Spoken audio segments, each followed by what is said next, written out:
Sabang was almost part of America, Sabang hampir jadi milik Amerika. Pada abad ke-16, Aceh sudah diakui dunia sebagai kerajaan berdaulat di Kepulauan Nusantara. Sebagai daerah yang memiliki lokasi yang strategis tentu banyak yang menarik dan melirik terutama dengan potensi ekonominya yang besar. Jadi, wajar saja saat itu Aceh menjadi incaran negara-negara Eropa seperti Portugis, Amerika, Inggris dan Belanda. Namun dari beberapa negara tersebut, hanya Belanda yang terus-menerus berusaha menjajah Aceh dengan segala upaya menghancurkan kerajaan Aceh. Seorang konsul Amerika yang bertugas sekitar 50 tahun lebih di Medan dalam bukunya yang berjudul The American in Sumatra, menulis, di antara sekian banyak kerajaan di Pulau Sumatera, Aceh satu-satunya kerajaan yang menolak keinginan pendatang dari Eropa pada tahun 1784. Tujuan Eropa ingin membangun benteng-benteng dan permukiman serta pergudangan komoditi-komoditi yang mereka beli dari rakyat. Benteng ini sebagai tugu perintis, bila diizinkan pasti akan diikuti regu-regu lain dan diprediksi akan menimbulkan kekacauan. Hingga abad ke-19, Kerajaan Aceh masih memegang peranan penting dalam perdagangan internasional.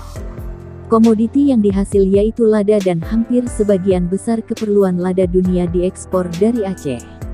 Namun, pada abad itu pula kekuatan Aceh juga mulai lemah, sehingga kegiatan perdagangan jatuh ke tangan penguasa pesisir Ule Balang.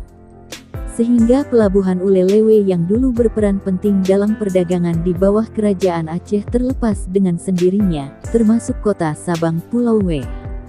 Kemudian pedagang asing dari Belanda, Prancis, India, Amerika, Inggris dan Arab mendatangi Aceh. Ada yang datang murni berdagang, ada juga yang datang untuk tujuan intervensi politik seperti Belanda, Inggris dan Prancis.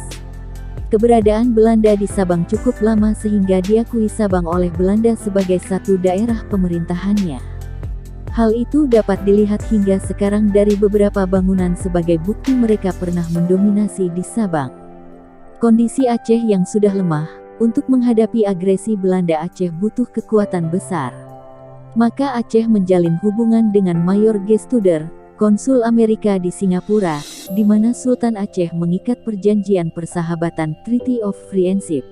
Dokumen perjanjian Aceh-Amerika yang pernah memberikan harapan bagi Aceh menimbulkan kegemparan bagi Belanda baik yang ada di Batavia maupun Den Haag.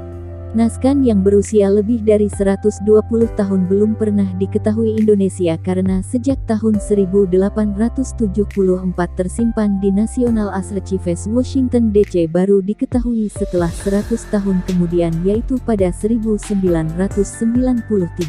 Sesuai amanah penitip harus dibuka setelah 100 kemudian. Ikrar pemerintah Aceh dibuat pada tanggal 16 Agustus tahun 1873. Namun sebelum naskah perjanjian yang sudah ditandatangani Sultan Aceh itu, sempat dikirim ke Singapura untuk dibawa ke Amerika.